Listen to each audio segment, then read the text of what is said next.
So the other day I was, I posted a ride on Strava, and I made mention that I was trying out a new grip while riding, and had a couple people come back and ask me for a little more information on what I was talking about. One person wanted to know, was I elevating my grip, I guess moving the handlebars higher, or extending the stem to make it reach further, whatever. But essentially what I discovered was, I'm a fan of Global Cycling Network YouTube channel, and I happened to notice one day, if you can see my hands, one of the guys during the narration of what they were talking about had his hands on the hoods like this, cupping the very top of the hoods.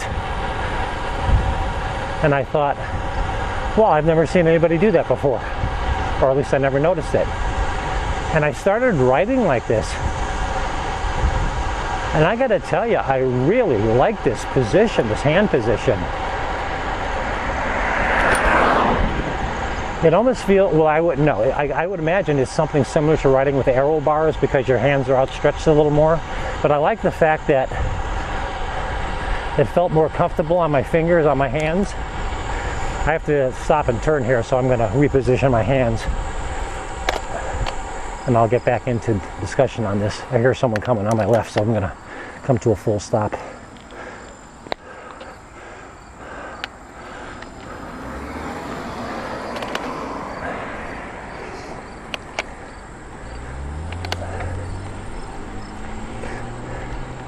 Yeah, so I saw one of the commentators, or one of the guys that they have on GCN, they were talking about some topic or other, and when they do that, very often they're riding their bikes. And one of the guys had his hand position where where I have mine now.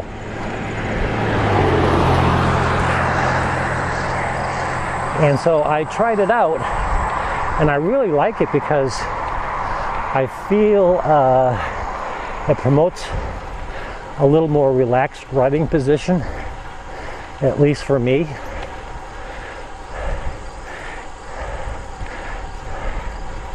And after I rode like this for a while, and I put my hands back down, I said, wow, that's a huge difference, putting my hands back up like this. So then it was, well, what about shifting? Well, how about this? I click right down, click right down. I can shift without a problem. I want to upshift, right there. I upshift, downshift.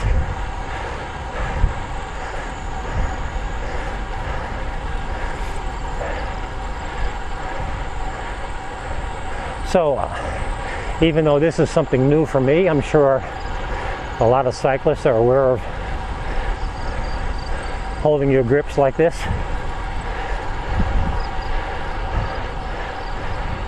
And I'm thinking maybe it's making me a little bit lower because I am reaching forward a little bit more.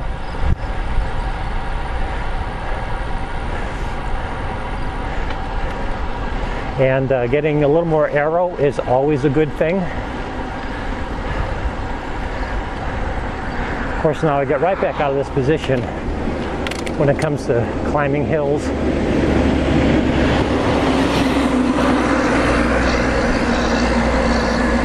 Or more specifically, when I'm going downhill, I want to make sure I'm not that far away from being able to apply the brakes, so I'll reposition my hands accordingly.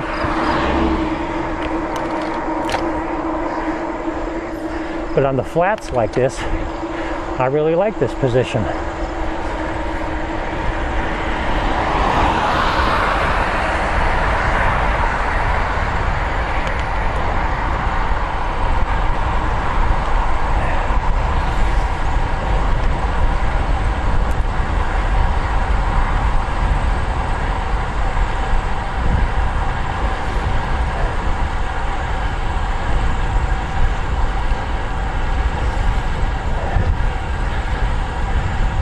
Now I'm starting to run uphill a little bit right here.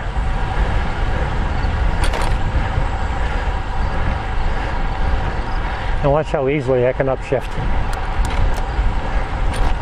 No problem.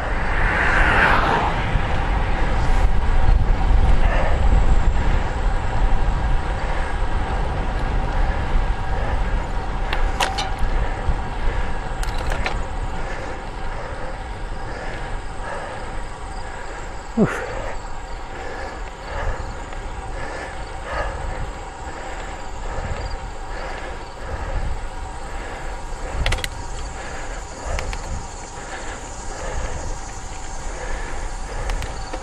I took a ride in an entirely different took a ride in a different location yesterday than this loop I normally take.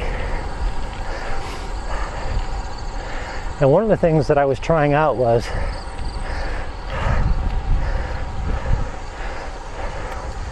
keeping out of the larger chain ring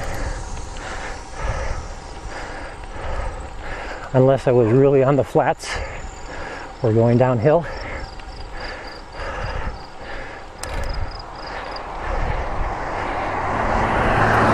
And I was kind of wondering if that would greatly impact my overall average miles per hour on my ride.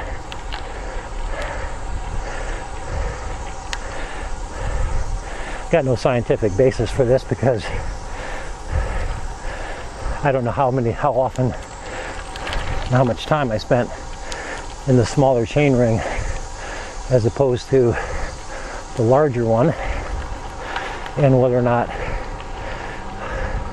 I typically would have been in the larger one at any one point in time. So anyway,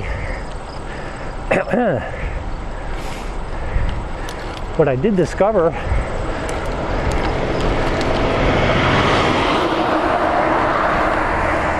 what I did find, much to my surprise, is that I did have a pretty decent average miles per hour for me. As I said many times before, I've been riding about a year now, returned to road biking on a very entry-level road bike. In the last 2 months, I guess, my average miles per hour have gone up. I've gone up 2 miles per hour in my average speed. So generally speaking, I was right around 14.5, 14.2 miles an hour. Little by little, I creeped up to 15. Well, the last 3 rides that I've taken, I've been into the 16 mile per hour category. And yesterday's ride, even though I did decide to play around and do a little bit more riding in the lower chain ring, smaller chain ring, for 27 miles and 1,200 feet of elevation, I managed 16.5 miles an hour, 16.4, excuse me. So that kind of surprised me on one hand, but on the other hand, I'm thinking, well, you know, that makes sense. I'm not working as hard to get to speed and stay there if I'm in the lower chain ring. Plus the fact, by using my head a little bit and not pushing as hard as I think I should push, I had more energy to sustain that 16 plus miles per hour average speed, which again makes sense. I mean, if you're killing yourself to do 16 miles an hour on upgrades and burning yourself out, you're not going to have anything left for the long haul, so to speak. So I guess what I'm getting at is I'm learning little things about my riding habits that are helping me improve as a rider, become stronger, go further distances, and move faster than I ever have before. The other interesting thing about this hand position that I've recently adopted,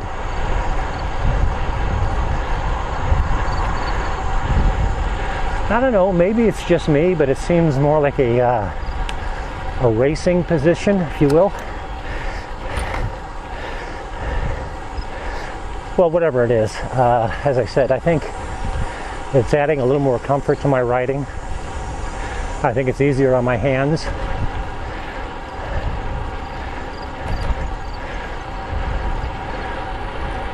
I'm not sure if the video's completely picking up my hand position. I kind of think it does. I hope you can clearly see what I'm talking about here.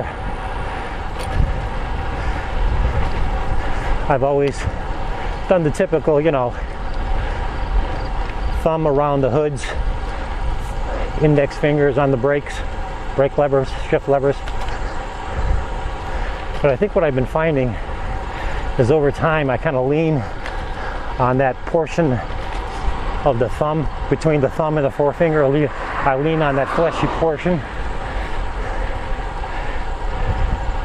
I find that sometimes it can be a little fatiguing, and I understand that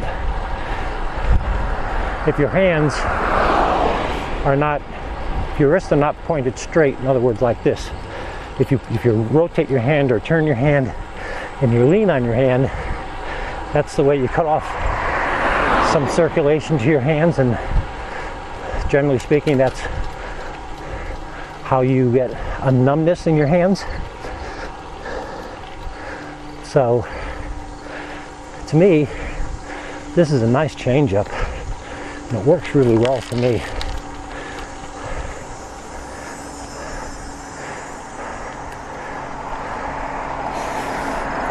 We'll make a right turn here, get off this main road for a bit.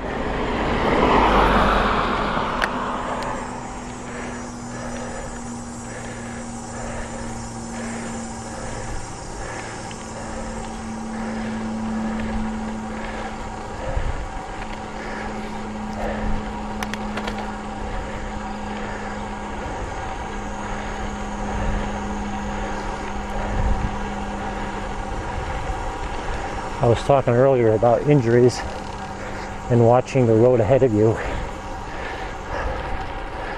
This road here, I happen to know there are 2 or 3 sections just to the right of me on the road that have these enormous divots, which looks like maybe access to water mains or something that weren't really paved over. And boy, when you hit those things, it will rattle you. So even though it's really shaded there and sometimes it can be really hard to see the road, I know for a fact that those hazards are there, so I try to steer clear of them, which again is something you learn as you get more miles on your belt riding. Watch for road hazards and remember where they are the next time you ride that same area.